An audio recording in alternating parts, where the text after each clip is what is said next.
Take a look at this devastation. This is something that happened to our landscape about 5 years ago. We had to make the decision to replace our leach field or our drain field for our septic system. And I came around the corner at the end of the day and I was like, oh my gosh, this is what we were up against. So this video is about part motivation, just letting you know you can get at this. And within 5 years, I was able to transform this area into something just what we absolutely love. Get your plants in the ground as soon as you can if you have a project. I mean, they'll reward you so quickly. You'll have a connection with them so fast. We're also going to look at a water feature that went in underneath this metal pergola. And it's going to be an overview. It's not going to get technical, but it's going to show you some of the main things you need to take into consideration if you are going to put in what is a fairly large water feature. So let's go ahead and get at it. So there's a before and after. Again, photo. You can kind of take a look at the destruction on the left there, and then what we're going to go through, how that came together on the right. Now, when that leach field, the old one, was failing, I had just decided to put in these native grasses in this area, and it was just kind of to cover up an area where we were getting a saturation point. Big blue stem, little blue stem, and it's something that I had to burn off each season, and it was okay. It was kind of shaggy looking. I decided to go ahead and use this area as where I was going to put in the water feature, that exact pattern. Now, when you start a project like this, one of the first things, I had to get electricity out there for the pumps, and certain projects like that turn into a whole another ordeal. I had to go underground on the sidewalks, go through the foundation so the electrician could get the wire through there. And then it was a matter of digging a trench almost 2 feet deep. And there was all these little flags is where I came across either an irrigation wire, a propane line. So it turned into quite a project just getting that out there. But what we got here down on the lower right, that's called the skimmer box. That's going to be the low point of the water feature. You can see the 2 electrical boxes there. This is one of the high points in the water feature. That's called the outlet box. That's where one of the pumps is going to pump water up to this point and create a waterfall that comes down here, reconnects, and goes back into the holding area. Now also, there's a pipe that's going to come up on this lower side all the way up here, and I've got some basalt pillars. So I've created several, if not 5 different areas where the water is going to percolate down and make that sound. All right, this is the before picture of the pond. That's 15 tons of boulders that's going to be brought to the back by my little tractor. I've got large boulders I've used in a portion of the landscape that you're going to see also. All right, now we're back to looking at, this is where the water feature is going to come in. I've got my shovel there, and I started my hand digging, and I threw all that soil up, and I just mounded it up. I just kept digging. I started creating the shelf. So now, looking down that pathway, you can see it's coming together. We also were going to be covering some of the different ornamental art, metal type features as we work through this. But you can see on the edges here, it's very important that I have that berm there, and then it's bermed up all the way around this side. Now that not only keeps the water in your water feature, but it protects your water feature from water coming in from the outside. So let's say you get a heavy rain comes down, and it just comes down fast. You've got to protect that water from going up into your water feature so you don't get sediment in there. And we'll be taking a look at that in just a little bit, how I dealt with the problem of moving that water around.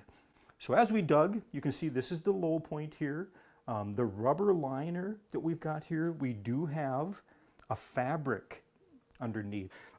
It avoids that rubber liner getting punctured by something sharp. If you don't want to go through all this work and have a puncture happen. You can see I've also already started doing planting. Oftentimes I would just get stuck in the project and I'd get an idea. So I started incorporating the landscaping as I was building the water feature. This is a 2-inch pipe that's underneath that berm that's going to come all the way up to those basalt pillars. Back to the problem of a heavy rain hitting a water feature. Not only, like I said, do you have to protect the water from coming over the sides, you also have to figure out where's that water going to go if you get a 1-inch, 2-inch rain in your pond feature. Are you going to let it just flow over the sides? On that lower point, that skimmer box, I just connected a 2-inch PVC pipe drain and ran it about 25-30 feet away where I knew the elevation had dropped low enough where it'll now just flow away. So a pit will be dug there, filled with rocks. So that shows you there. The other water that comes down from the back part of this landscape here, what I actually had to do was divert the water through this patio deck, and I dug it out on the outside of the pond. And I just continued to lower the elevation as I went, scraping along. And all of this has to do with how the elevation was set up in my landscape before I ever got there. There were just high points that I couldn't do anything with because there were different utilities there that really couldn't be moved. Those slates you see there, I actually dug that out. That's probably 10 inches deep under there, and I used brick pavers as supports to elevate it up. So when that water gets across this deck, it's got someplace to drop into. Not only did they create a nice area to get rid of that water, it's just a beautiful walking path through there. This is a prairie drop seed grass. This arbor I had custom made, and it just completely changed the whole atmosphere of the landscape, that rustic metal, but it got that height. Everything didn't look so flat in there. I wasn't quite done with the project. There were still things to do, but I couldn't wait. So we started filling up the water feature. Wanted to make sure that it actually held water before I went any further. And there's the basalt pillars. Just a beautiful way to elevate that water. You get the sound dropping off there, and then I created a little waterfall right down there as well. Take a look at this. We're just going to quick for about 1 minute.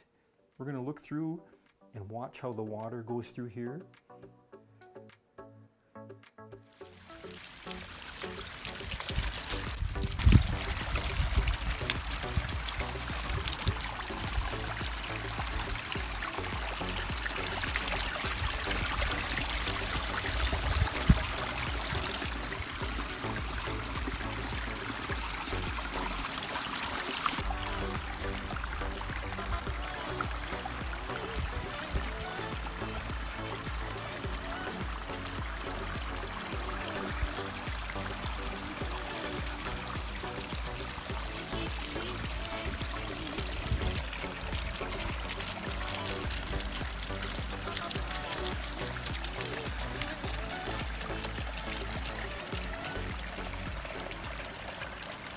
Okay, what the heck is this metal kettle? I'm sure you've seen it in the photos by now. It's actually just sold as a fire pit, but we wanted to put in there water plants, and we've done that a couple years where we brought in like the water lilies, some of the hyacinths, and we created a water feature within a water feature. Something we didn't like about the whole thing, there was just so much rock. So we started entering in some of these different ceramic pottery. That's a mandevilla vine, that kettle that you see there. That year we switched it up into a purple fountain grass with some yellow, that sweet potato vine.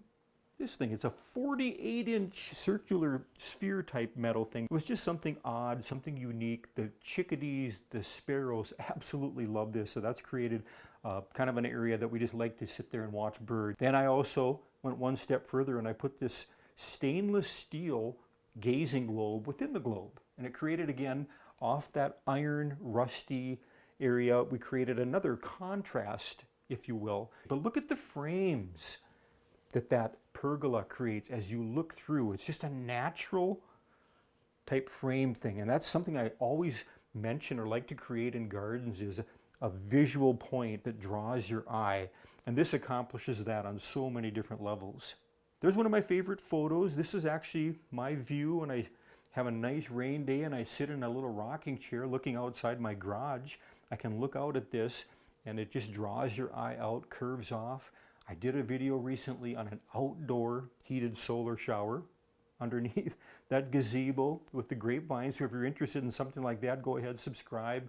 Page back, you can see that outdoor shower that we put in back there.